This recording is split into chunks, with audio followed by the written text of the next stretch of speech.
তাপপ্রবাহের যে পরিস্থিতি চলছে, ইমিডিয়েট কোনো কমার সম্ভাবনা নেই। তো আগামী এক সপ্তাহ ধরে এরকমই মোটামুটি কন্টিনিউ করবে। বরং তাপমাত্রা, দিনের তাপমাত্রাটা আগামী 2-3 দিনের মধ্যে আরও 1 থেকে 3 ডিগ্রি মতো বাড়বে। সমস্ত জেলাতেই দক্ষিণবঙ্গে তাপপ্রবাহের সতর্কতা থাকছে। কোথাও কোথাও তীব্র তাপপ্রবাহেরও সতর্কতা রয়েছে। যেমন 25 তারিখে দক্ষিণ 24 পরগনা, পূর্ব মেদিনীপুর, পশ্চিম মেদিনীপুর, পূর্ব পশ্চিম বর্ধমান, হাওড়া, হুগলি, মেনলি এই জেলাগুলোয় তীব্র তাপপ্রবাহের সতর্কতা রয়েছে।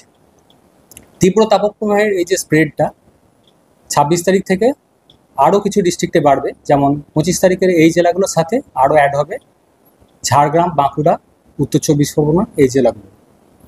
অর্থাৎ দক্ষিণবঙ্গের বেশিরভাগ জেলাতেই তাপপ্রবাহ থেকে তীব্র তাপপ্রবাহের সতর্কতা থাকছে। কলকাতা পার্শ্ববর্তী অঞ্চলে আগামী 5 দিন তাপপ্রবাহের সতর্কতা রয়েছে।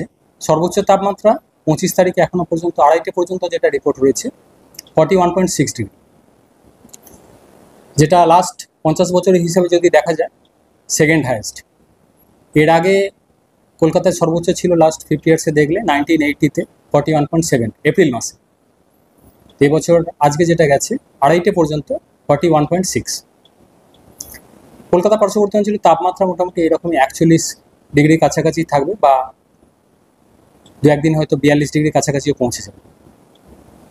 উত্তরবঙ্গের জন্য মেনলি মালদা, উত্তর দক্ষিণ দিনাজপুর এই জেলাগুলো তাপপ্রবাহ থেকে তীব্র তাপপ্রবাহের সতর্কতা রয়েছে আগামী 5 দিন। আর জলপাইগুড়ি, আলিপুরদুয়ার, কোচবিহার এই জেলাগুলোতেও যথেষ্ট গরম এবং অস্বস্তিকর ওয়েদার থাকবে।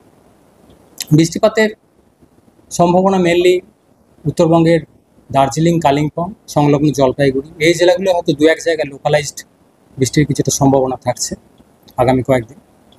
এছাড়া দক্ষিণবঙ্গ বা উত্তরবঙ্গের অন্যান্য জেলাগুলো বৃষ্টিপাতের সেরকম কোনো সম্ভাবনা থাকছে না আগামী এক সপ্তাহ। কলকাতার ক্ষেত্রে মেনলি শুষ্ক ওয়েদার, তাপপ্রবাহ থাকবে, কন্টিনিউ করবে।